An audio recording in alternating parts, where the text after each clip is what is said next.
Thing.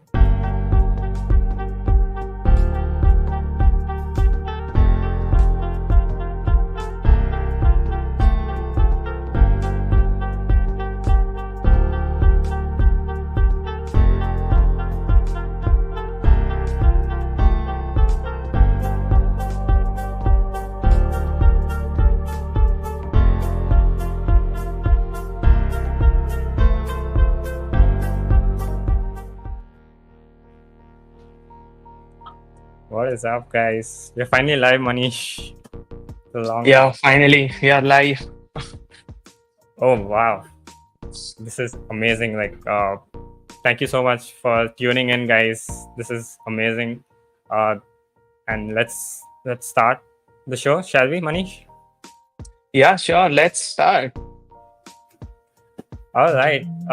So, hello everyone. Welcome to this podcast. This podcast is super special to us because it's the inaugural edition of our first ever Johns Hopkins product management podcast series, and something we like to call the 3 p.m. podcast. So, my name is Akash, and I'm an engineering management graduate at Johns Hopkins University, and I've worked in the manufacturing industry for around 4 years as a digital transformation lead. I'm really thrilled to start and host this podcast alongside my crime partner and my co-host Manish Maurya. Yeah, so to talk about me, I am also an engineering management student. Previously, I am a Mechie and I have worked as like product manager in industry for 4 years. Now I want to pivot in technical product management. So yeah, that's why we are here. So, oh yeah, coming to that point, like Manish, I mean, I think we need to tell the viewers like why did we start this podcast in the first place? Don't you think? Like the first thing that we thought about, like when we were going through all these like job applications and job search, was like, is there some kind of resource that is there for us, like to just break into product management? So, and I think Manish can explain about like the number of like when we went to Spotify and when we looked at the podcast, what we found. Yeah, to be honest, when even I was looking at all the available podcast and like people to they are catering to, all those are catering to like product manager and like who are already established or someone looking to like just upskill themselves once they have only after they have landed the job. There was no podcast which was helping them to break into product management. Like us, we as a students, there was nothing, no segue which will help us to break into product management from our graduation journey. So that's why we came up with an idea of let's bridge this gap and introduce you all the 3 p.m. podcast. So let's go to our 3 p.m. podcast. The podcast starts right now. So we have our guest speaker for today, Mr. Phani Sairam. Thank you so much for coming on the podcast, Phani Sairam. So we can call you. How do we call you? You can call me Funny side. Yeah, anything is fine. Okay, thank you so much for. So yeah, I mean, thank you so much again for coming. Yeah, All no right, problem. so I'm really excited and looking forward to join and share my experience and get maybe answer some few questions. sure. So I think Manish can like start off with like a small intro on the speaker, and then we can go from there. Is that cool? Yeah, sure. So let me introduce Phani Sairam. So first of all, thank you, Phani, for joining us on this first podcast and being the speaker. So talking about Phani is right now working as the product manager in Walmart. And previously he has worked as a software engineer in Walmart. And he's also like a 1% on top med, 1% mentor on top med. So this podcast or like this first episode is specifically catered to like all the techies out there who are bored with like coding and want to switch to product management. So Yeah, yeah, that works well. so to start with, I mean, And we are very curious, Funny, like to learn about your journey, like to learn each and every aspects of it. But to start with, can you briefly describe about the journey after your graduation, like as in as international student here in US and landing your first product management job? Yeah, sure. Thank you so much, Manish. Thank you, Akash. I think you guys have been doing a really great job in terms of product space and trying to structure things which are like very ambiguous right now for new PMs and aspiring PMs like me once. So yeah, so I recently graduated from my master's degree in software engineering from San Jose State. I'm currently based out of Bay Area. Really great weather, and yeah, I think before that I was a software engineer for like over 4 years into full stack and cloud. Anything about building things. I love building things. So yeah, I came to my masters, and then before coming to my masters, I have an idea about this product space from my previous manager. So based on that, I thought I wanted to understand first this role, whether it would fit me or like whether I'm capable of doing it. So yeah, fortunately I got an internship and I am able to convert that. That's how I landed my first full-time PM job. Yeah, and it's going pretty great. It's been like 3 months already in my new role. Every day is like a new challenge and excitement as well. Yeah. I mean, that sounds great, and we would really love to like dwell more on each aspect of that, from all the way from your internship search to resume, like LinkedIn profile. We want to like explore a lot of topics today with you. But before that, I would want to like just give a small like shout out to the audience. Uh, Guys, this podcast was made uh, mostly for like community learning. We want you guys to participate in this. It's like more, it's not a like one-on-one monotonous call which we're going to have with the speaker for an hour. We want you to imagine that Phani Sairam is sitting in front of you and you can ask him your question. Just imagine that and just go with the flow. Put your questions in the live chat, and we'll definitely uh, like take them up. We have certain structured flow of our podcast, and after like every 10 minutes we'll be taking a couple of questions from the audience, so you can always like put the questions now itself, or like whenever you feel like asking that question. And after certain intervals we will take those questions up with Funny. Is that okay with you, Funny? Is that cool? Yeah, sounds awesome. As much interaction as possible, because that's how the authentic conversations will be there. It's never a one-way traffic. Yeah. Agreed. Totally agreed. I would just like start it off with a very simple question, is if it's okay with you. How would you like define product management to any layman techie out there? Like if I'm new to product management, and sometimes I just don't understand certain aspects. I'm like, what is a program manager? What is a product manager? So if you were talking to a software engineer, how would you explain this? Uh, yeah, that's a great question to start with, which is no one has a definitive answer, but everyone has their own answer. So I think my definition that I'm trying to still create myself, but at this moment in the time, here is my thought. So I think there is a one liner of a product job, right? Like people think or call it as like a mini CEO of the particular product. But in my mind, I would think about like, yes, you are a CEO, and at the same time you are also a janitor, who owns everything even when something got messed up, and you are the one to clean up, you are the one to take responsibility, you are the one to keep accountability in place. And yeah, I think there are so many aspects which are very underrated, and maybe the role itself is more glorified, and that mini CEO thing came out loud. But yes, I think we should also remember that you are a janitor, and that is one aspect. And the second and the final one, to give a gist of it, for me, it's almost like a role playing, right? Like you are never one. I mean, if take a again, I would think most of I would compare most of the definitions with the stories and cinemas, right?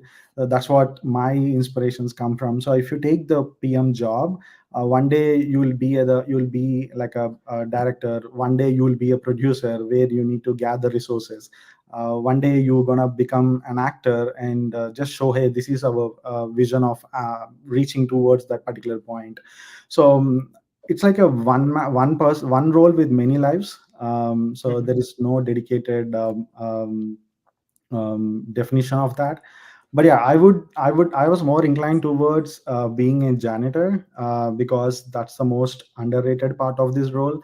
And people might think, hey, everyone should might follow as a PM said. But yeah, of course you have that freedom, and you have that meeting or people in the room that they value your opinion, they value your thoughts. But it's more about why you think like that, why my opinion got created like that. It's very hard to project that whatever it's in your mind to the other people. And also getting that buy-in from the stakeholders in the room.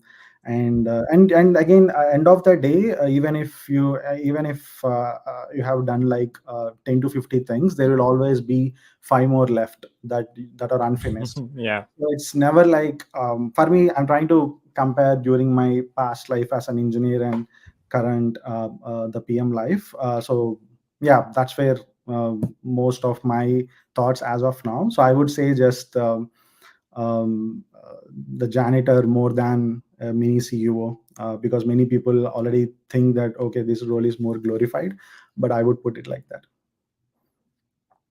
Got got it. Yeah, that definitely like sums up like what a PM role is actually about, and rather not glorifying it.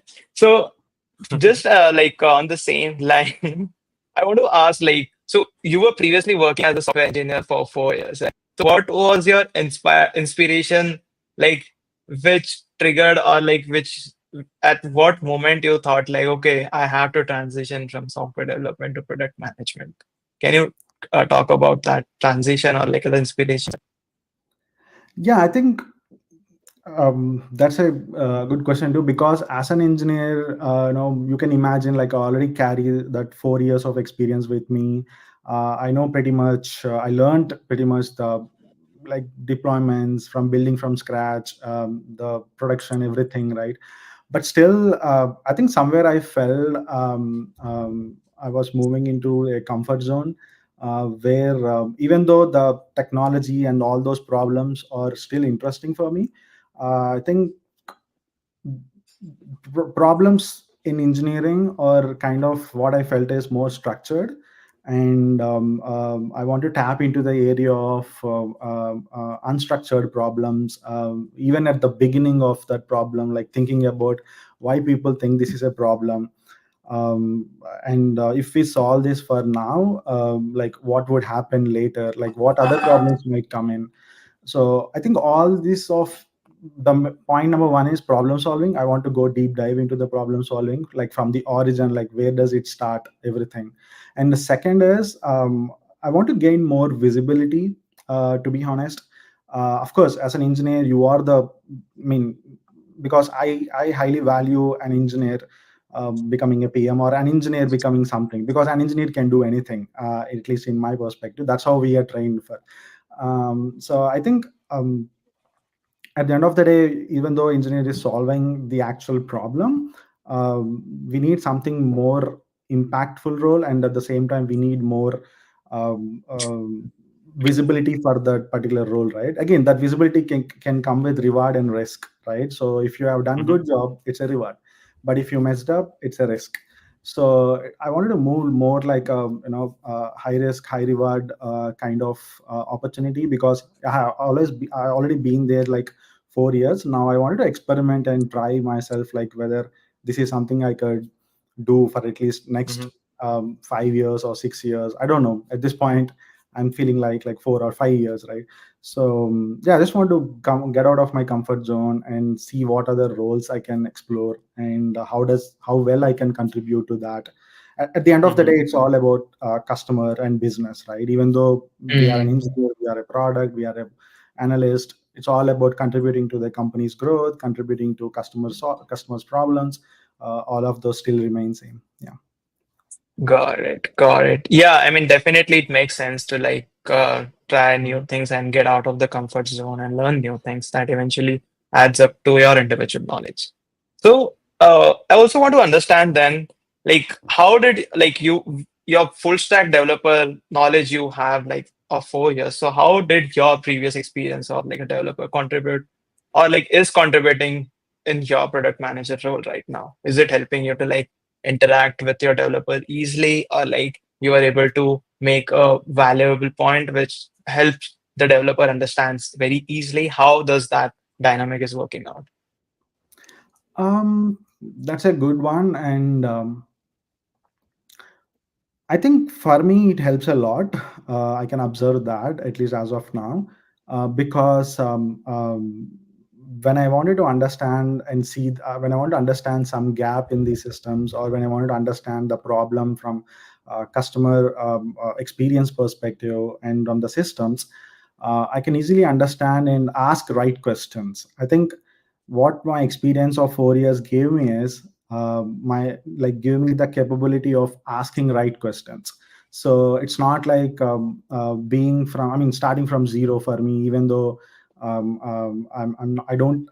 I'm still learning the ecosystem in my current role, but still I'm able to come to that speed of understanding how the systems work, because that's the baseline for any role, right? Like instead of spending more time on, hey, how does this work, is there a Kafka topic in these systems, or is this an API call between those things, or how much of the latency or how much of the throughput we need. So all these things are like basic level, which an engineer doesn't necessarily, or as an engineer I would Mm-hmm. hate explaining those things.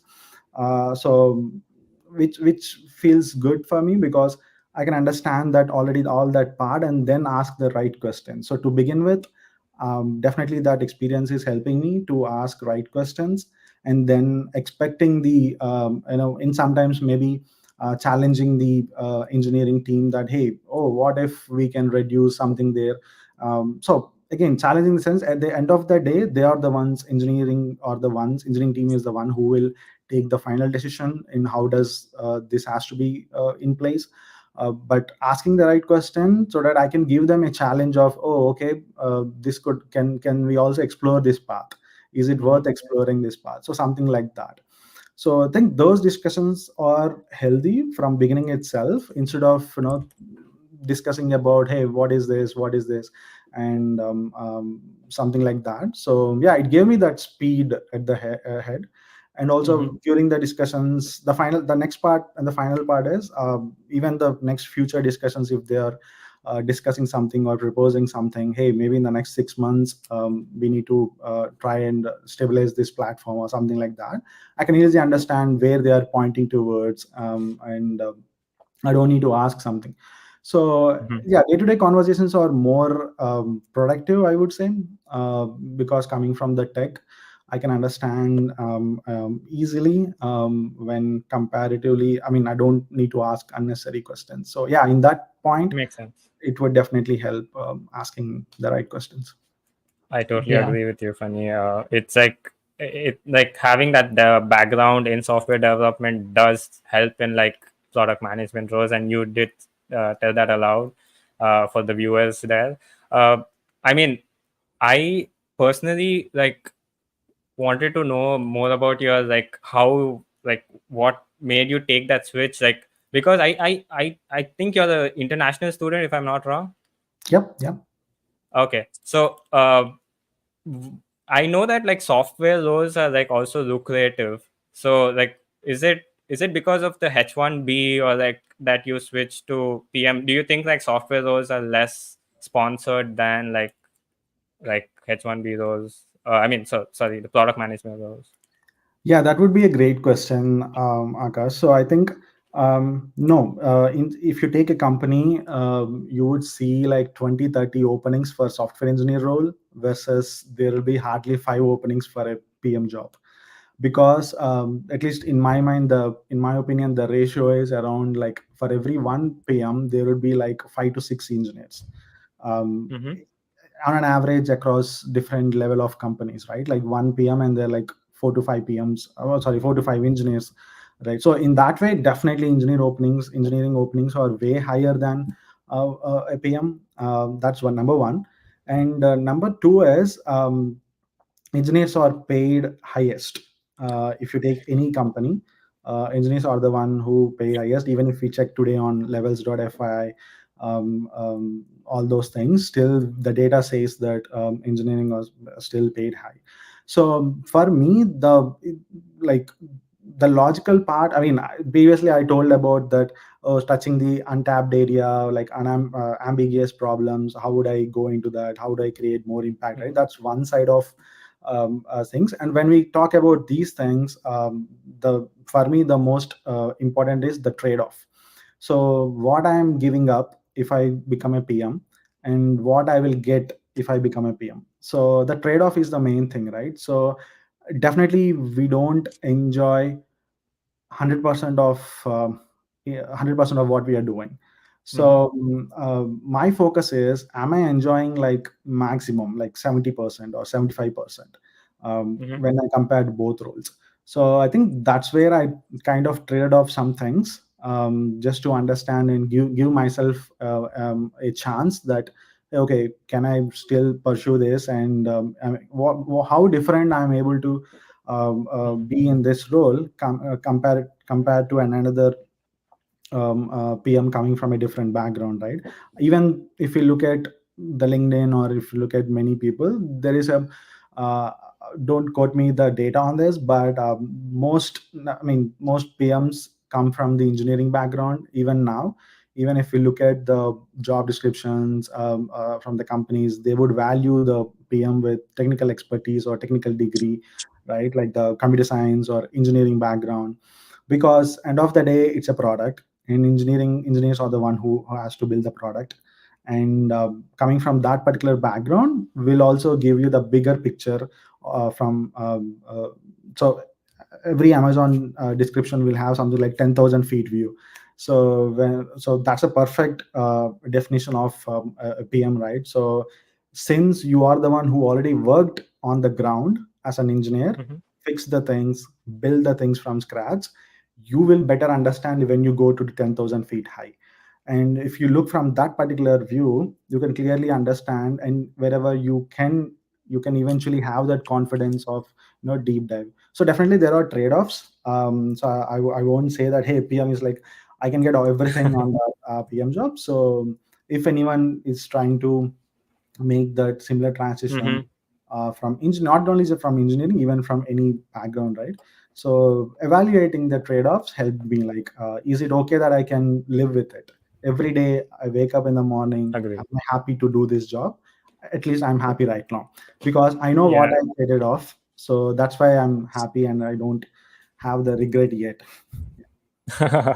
Yes. So you don't code at all. Yeah, I mean, when you say code, what does that mean for I mean, like, how? Just a simple question. How, if your work is there, like, how much percent of your work is into coding and like actual, like, techie stuff? Yeah, And it depends, right? Yeah, sorry. I just wanted to add one point in the same question itself. Like, so as a PM, definitely when we are looking at data, you have to write some SQL query or something. Apart from those SQL queries, yeah, just to be very specific. Yeah, so when you say SQL, you're also talking about big queries and all those things, right? Got it. Yeah. Yeah, I think it would help evaluate. So I wouldn't share a specific example, at least as of now, because I have a very like 3 months, like less than 3 months of experience. But I would say it's not that 90% or 80%, but there is some like 35% of things still is attached to the coding, and going to the Python or go understanding what is the Kafka level, why does this is happening. So I would say 30 to 35% still remains, and it depends not only from me. It depends highly on the product. So if your product is sitting in the growth area, definitely, again, we don't know the dynamics of that, right? So if your product is sitting more towards customer, again, it depends on the team and the culture and how does the ways of working work in the companies and the organizations, right? So at least from for me, I found a sweet spot where I can balance that. Again, I love being an engineer and I love building things. Even on the weekends, I'll randomly build something and see if I'm what's new or like what I'm trying to do.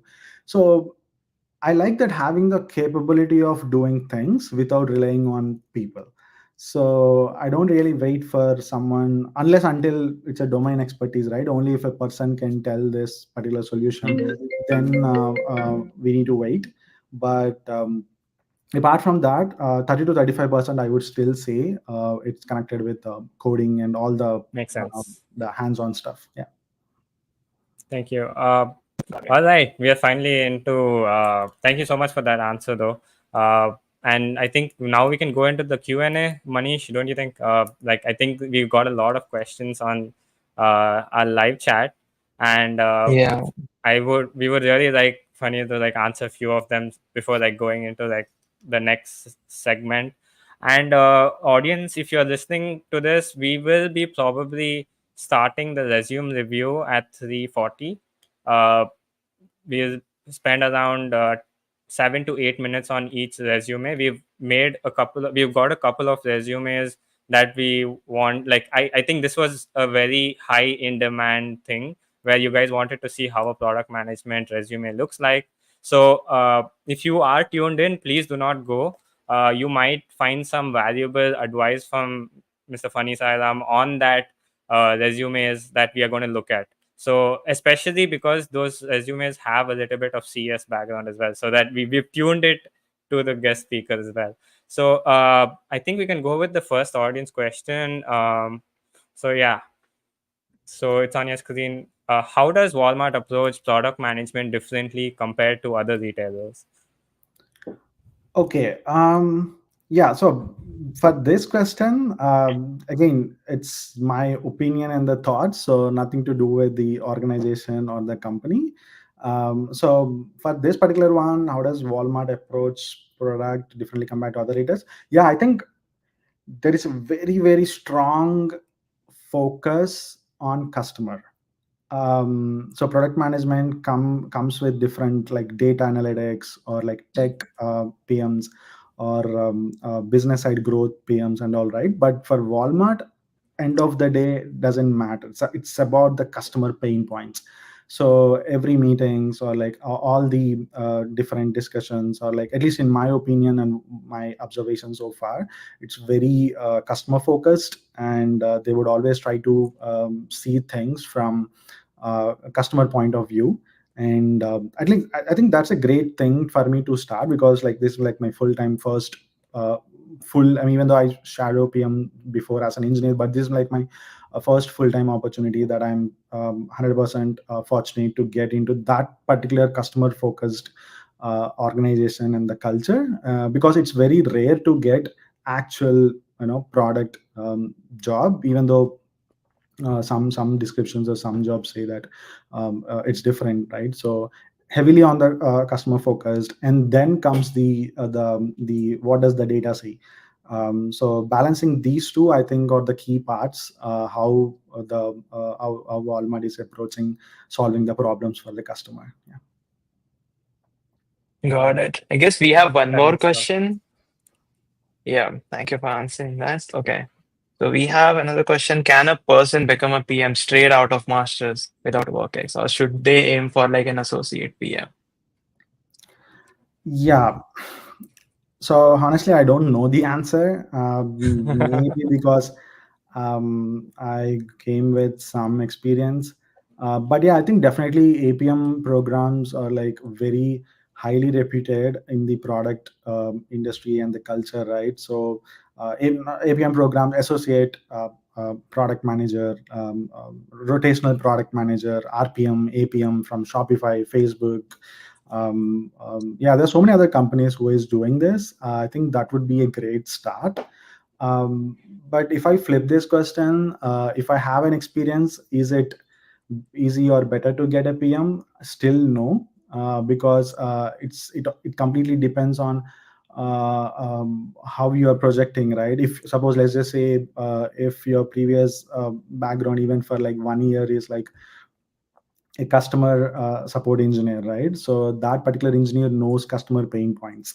So he or she directly involved with those particular support related asks, and they can be a better they can be in a better position to become a PM, right?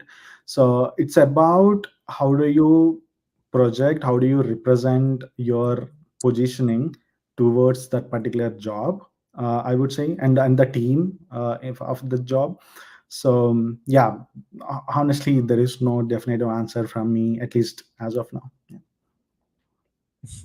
Yeah, got Thank you so it. much. Yeah. Um, So I I guess okay. yeah, Manish, you Yeah. want to go? So we'll pause. We will hold on. We'll pause the Q&A round here once again, and we'll again get back to the Q&A round like after 10 minutes. So maybe by the time if we have more questions, we can take them. So moving forward, I mean, thank you for answering it so simply and like so that everyone can understand for the first section. So moving forward in the next section. So next sections will more talk about like the skills and the preparations which helped you in getting where you are right now. So talking about the first question. So if you can talk about what were the most valuable resources which you used in understanding and practicing PM, especially during your transition phase. Yeah. So this is where I struggle a lot. So to I mean, to slightly think beyond an engineer mindset, thinking like a product person. So I struggle a lot in this area. So I think two things I did, which I feel like helped me naturally. One is, um, I'm a huge podcast fan. Even when I'm commuting to the classes, morning, evenings, any part of the time, I used to listen a lot of podcasts, like the audio podcast, just Mhm. from the Spotify and the Apple podcasts. So so that I can listen to them. And one being, if everyone here doesn't know, I think Lenny's podcast. I'm assuming not. Yeah, Everyone Zenith might is be. pretty good. I mean, Yeah. that's the So first thing that comes up on Spotify, I think. yes, yes, I think Lenny is great. I mean, definitely. I'm a very little guy in his whole world's fans, but yeah, I mean, because that's a main focus for me, and that's a main resource for me. And podcasts are very underrated. So people might think they need to buy some courses or they need to go through some certifications, but it's a free stuff like people are putting online, and we are not able to tap into that, right? So I think that's the number one resource for me. And number two is number two, what I did right, at least I believe, is thinking about every day. So let's just say if I'm using a product, right? Let's just say for example, the Arc browser that I started using recently. So I would start thinking about why it's built in a way that it's built. So I started questioning and thinking about why this is like this in this way. Like why cannot it can be like this? So let's just say if Notion introduced AI in their writing documents, right? So why do you think Notion AI could do, and what problems it can specifically do? Even it has nothing to do with me. Even it has nothing to do with my daily activities. It's just the thinking process that I started to learn, so that I'm not necessarily spending or reading the articles, doing the actual courses stuff and all. So creating or setting them, or preconditioning my mind to think like a product person is the second thing that I did, by starting to question everything and do. And also third and final thing is I started writing one pagers. So I started writing multiple one pager. So if anyone is not aware of a one pager is like a one pager as per a definition. So it has to do with what is the problem you want to solve, why you want to solve it now, and what is the proposed solution, and any other conclusion, something like that. So this one pager will start triggering you that, hey, think deeply about that problem, and why do you think this is the solution for that, and why do you think it is a problem now versus next 3 years. So something like that, if you can create or write a one pager, so that would be a great idea, that you can try to follow. So I started writing on Substack. So I created some like a kind of a small newsletter myself and started writing, publishing every 1 week or every 2 weeks. So 1 week I'll become a PM for Slack, and I'll try to see what problem that I faced in the Slack. Um, for example, I have been a great user of Zipcar, and I feel there is a problem in their drop off policy. So we need to drop off every time at the same place where we picked up. So of course there can be different reasons behind the business of operations, like why did they keep and all. But from a customer point of view, from a customer lens, how better we can do it. Can we give some flexibility to the like a premium customers that they can drop off anywhere. So these kind of problem thinking and the writing those in the one pager helped me. So just to summarize, one, listen to a lot of podcasts as much as possible, like the audio podcasts. I don't prefer video because I don't want to be just doing that. Even if I'm walking, I'll just listen to the audio and I'll go there. Uh-huh. And the second is think like a product person. So you are the PM because you need to believe first that you are gonna become a PM. So that you will start thinking about everything. Is it worth solving a problem, or what problem we are exactly Mm-hmm. solving? So that's number two. And number three is start writing more one pagers, like a very short one pages, Mm-hmm. something like that. I think these three kind of That makes help sense. me to transform, or even I'm still transforming into Mm-hmm. that thing, but at least that gave me a very push from the beginning. I mean, Got it. yeah, I mean that makes a lot of sense, Funny. And looking at how you're talking about your content, it looks like basically you're the content creator, right? Basically, you're actually building a Substack. You're making one pages and you're sending it off to the community, which I don't know if many people, like some people are just scared of publicity and just like they're just like worried someone might criticize them, something like that. I want you to like look at it from their perspective and tell them the benefits of, if there are any benefits in terms of recruiting, or has any like hiring manager or anyone reached out to you because you post a lot on LinkedIn or like you write a lot. uh, we want to know like if it's actually like helpful, apart from just like internal learning, is it like beneficial? So yeah, there is an internal benefit. I mean, for individual, for us. So that since we already discussed it, I see where this is going. Right. I think I would say it doesn't help me directly, but it did help me indirectly. So what I mean indirectly is that created a lot of new connections for me. Those new connections are like senior PMs, group PMs. Some recruiters were there. I think some PMs from Google read my newsletter every week. So Oh, again, that's great. yeah, it's all about again, there can be only couple of them, right? Not even like more than two or three people, but still Mm-hmm. those are valuable for me. So if they are still subscribed even after like 8 months, 9 months is that I started, that means something they might be looking at or reading at it, right? So I'm glad that I'm able to write that value. But again, it's for me, the goal is creating that ecosystem of, when I need something, I don't need to start at that point. So I'm creating a base work so that in future, when I wanted to, collaborate with them, when I wanted to request something from them, or just that creating that ecosystem of opportunity around you, uh, we don't need to start at that point.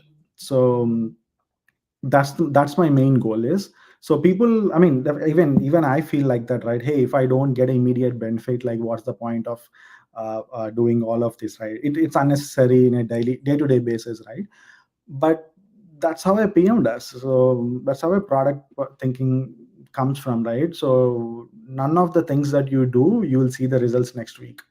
You'll see the results Mm. next quarter. You'll see the results in the next year. So that's about having that long term view versus short term effort.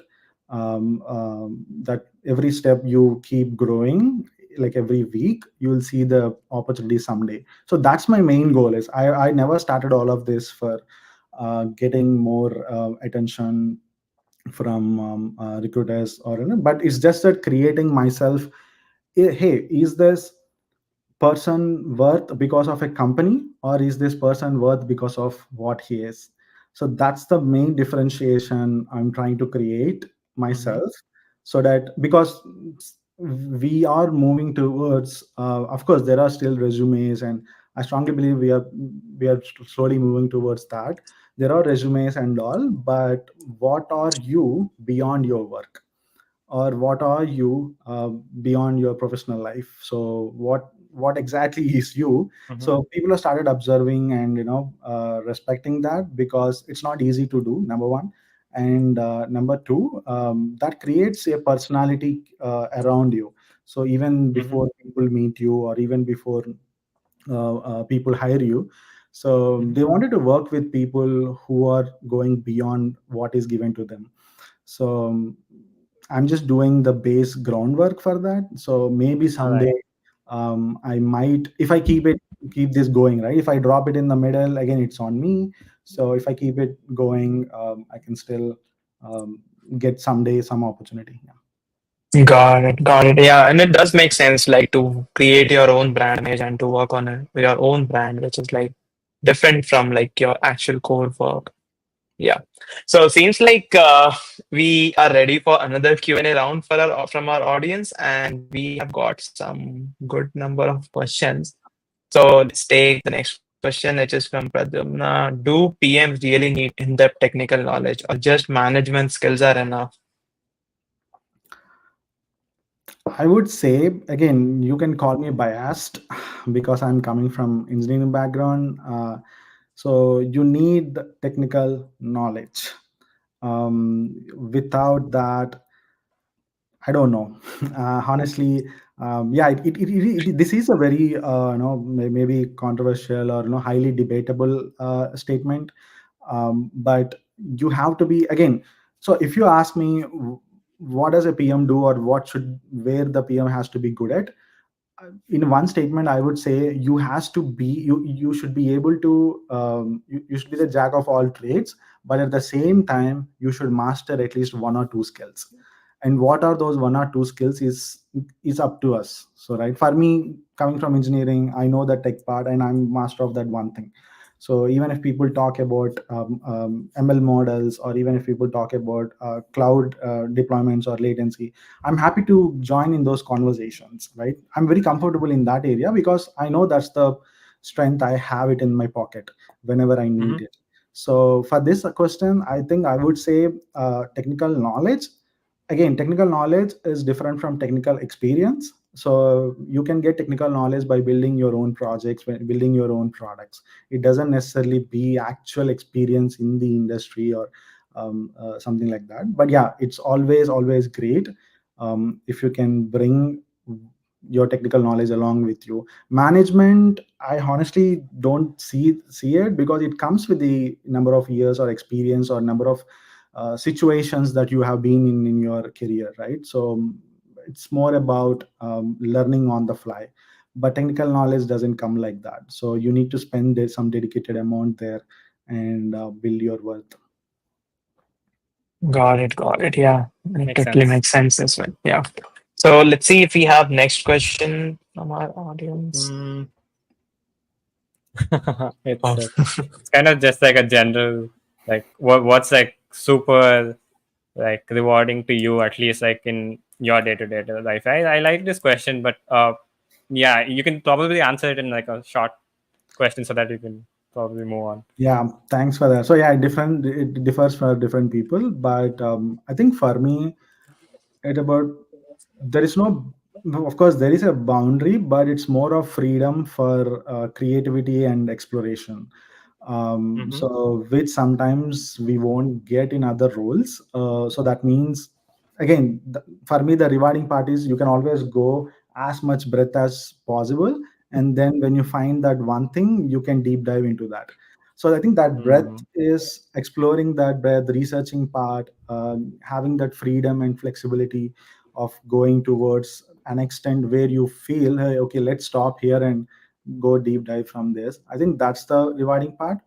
And the second one is you get to talk with many people, people from different expertise like business, data, design, legal, whatnot. You get to talk with many people from different backgrounds, and you can hear their opinions, you can listen to their thoughts.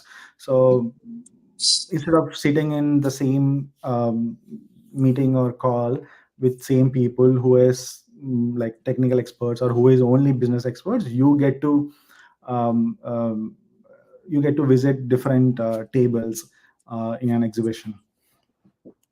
Okay. That's very insightful. Thank you so much, and I hope that answered your question, Atif. And like I think the next few questions are like already answered. Like you've probably what's the best way to get noticed by recruiters? You did answer like to just create content, and it definitely helps. So I hope that answered your question. I think we'll go into one more question before going into our resume review.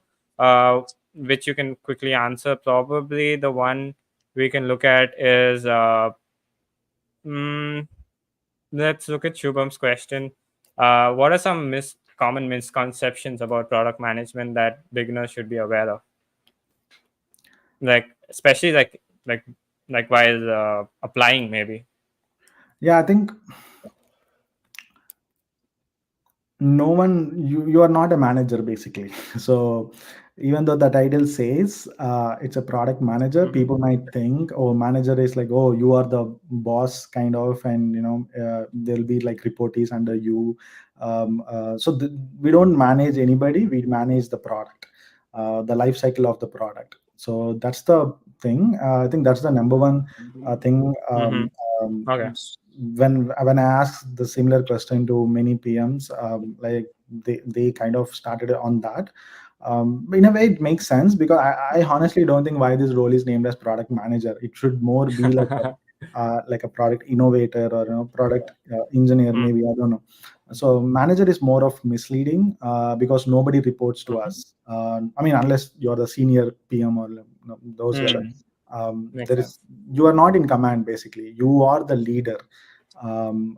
We don't command, or we don't know, ask anybody. So again, if you ask someone something, it's completely fine. They could say no, so I'm not ready or I'm not able to do it.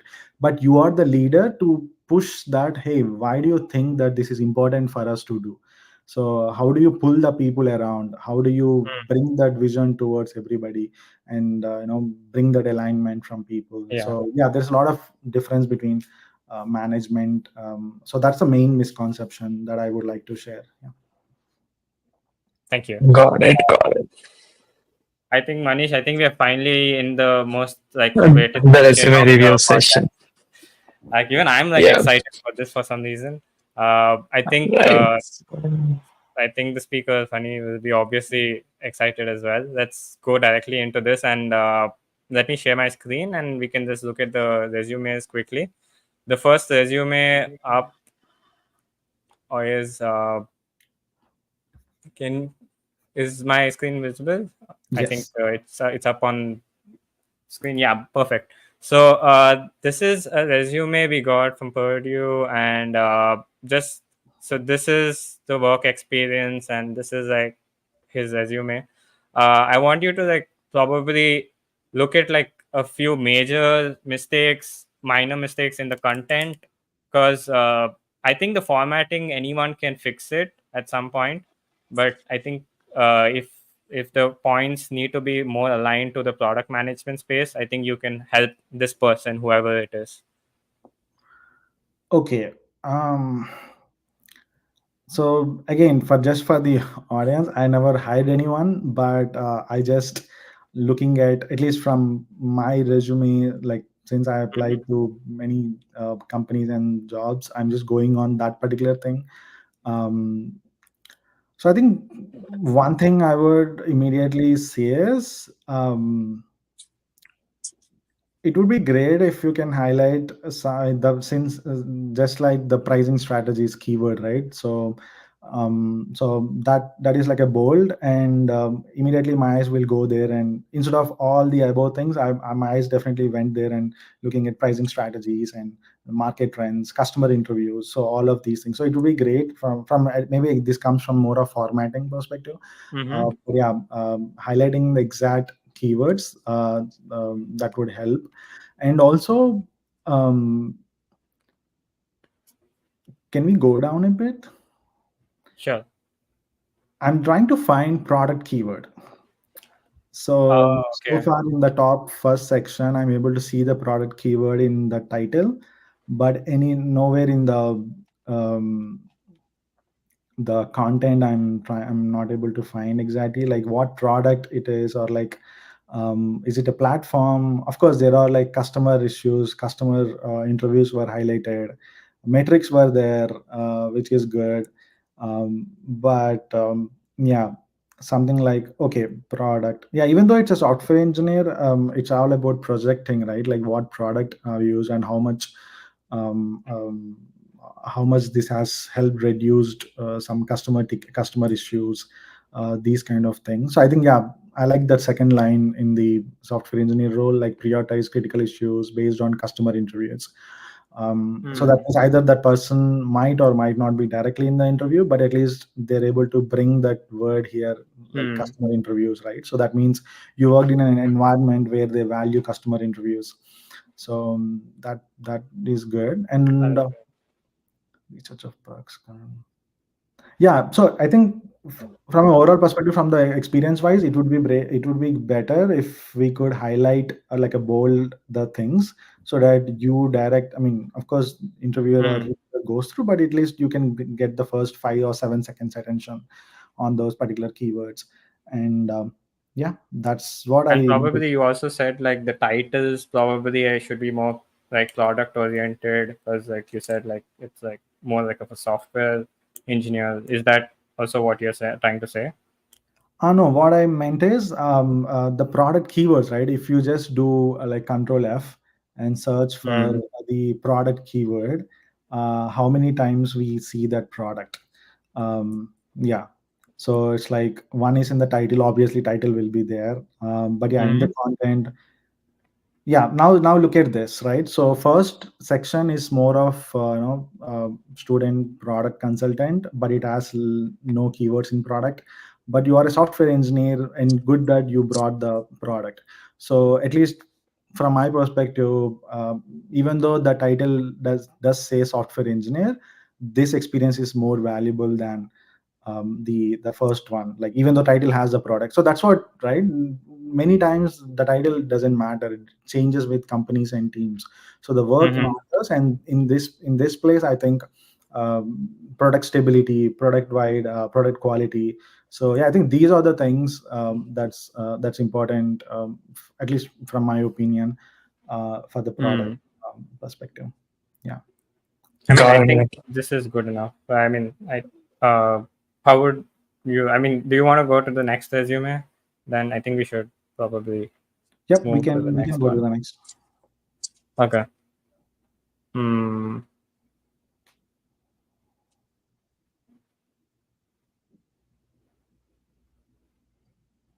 Hmm. Also, at this point, by the time the Akash is pulling up his new resume, so many people also confuse when we say like you have to highlight or like bold the keywords. So people are like they go on like highlighting two to three, bolding two to three words in a single sentence. So eventually, the whole resume just look like a word map or something. So if you can like talk about how much number of bolded words should be there in a sentence, that will also help them. Yeah, so for this, I'll take an example. Somewhere I saw an resume. So I think that's for an. I think one of my friends, I think, created it. Um, yeah, I think they applied for Amazon. So what they did is they took the 16 leadership principles, and out of those they took like 7 or 8, and they try to start the entire experience with that particular keyword. They just used it as a side heading, and they're Mm-hmm. giving them literally examples where I showed this particular leadership principle in my previous experience. So I think that's one experience, like that's the story. Let's just say if bias for action, right? One of the Amazon principles. So when I write bias for action colon, when I write, then I'll start my experience, achievement, whatever, right? So in that Mm-hmm. way, whenever an Amazon recruiter or hiring manager looks at a resume, they'll clearly go through the exact, oh, okay, if their team values that bias for action leadership principle, they will directly read that particular Mm-hmm. achievement and get a gist of it, right? So it's all about 5 to 7 seconds. How do we give that, the teaser of what I bring into the team? So I think that's what I'm trying to share. Mm-hmm. Again, doesn't need to be Yeah, the makes sense. leadership principle, but again, in this case, the all the starting verbs are highlighted, right? Like collaborated, applied, and all. So Mm. yeah, this is yeah, the reason why this is good and also can be improved is here, since it's an academic project, like they categorized 3 different projects, and they clearly identified like a clone of Facebook, prediction model using Mm. intelligence, and all those categories are good. Instead of the highlighting the verb as the bold keyword, they could have given, for example, using keen observations and techniques. So what Okay. is the skill that we are projecting from the first keyword, right? Collaborated with hospital staff to analyze the address. So is it more of customer interview, or is it more of analytics? So if we can highlight that skill, like what should, as a recruiter or as a hiring manager, that I should take from this particular achievement, it would be more easier, right? So instead Mm-hmm. of highlighting skills, or instead of highlighting the verbs, it's better that what is that skill or what is that achievement out of that, like customer interviews and analytics column, then you start writing your own achievement, right? In a way, then I can understand, okay, this is about more about customer and the analysis, so that I can focus more on other part Mm. where I wanted to get information. Yeah. Agreed. I mean, that's some really good insights. And I think here we look at like work experiences, like they have 3 of them, and most of them are like where software based. I think like there can be some work on formatting. What do you think? Yeah, formatting definitely is there, but from the content wise, Like it shows a lot of development experience, yeah, I feel. yeah, yeah. So in this way, right? I think we need to. Can we go at the end of the resume? I'm just seeing the whole picture. Can we scroll down a bit so that, That's it. let's Uh, see? Yeah, perfect. Oh, okay, that's okay. Okay, okay. do you think Definitely. We don't. extracurricular activities should be there? Yeah, extracurricular. Like it's just like on a personal note. You don't. There's no right or wrong answer. Yeah, yeah, I think extracurricular can be there. But again, it shows the, or something like extracurricular and the leadership, right? So in that extracurricular activities, like the last before one, acted as a White Hills campus ambassador, contributing to the institution's outreach. So campus ambassador is like, grouping and representing some group or organization, right? So that's also a good one. So I think what this may be lacking is, you have Mm-hmm. 5 to 6 items, but what are your top three? Hmm. If we can bring them to the top, so that the first instance itself, we could give to that. Okay. Yep. This makes That's all I sense. see. Is there any other comment you would like to add? And No, think. I think the previous one and this one, I think it could be better as what did you do actually in the product. So is there a portfolio for your product? Like, if you are a designer, did you design anything? like an app, or like, again, it's all about the mocks, right? Like the Figma files or Canva, using a Canva, or Hmm. what's the product portfolio exactly. So I think if that could be highlighted, it would be a been more better. Yeah. Okay, so Figma is like a really good tool, I guess. Like, what are some other tools that you think like we can? Yeah, I think for designing part, I use like Canva. Canva is a great thing. And the second, again, depends on, right. For me, I'm focused on my portfolio. I want to create on the writing part, so that's why I choose Substack to write articles.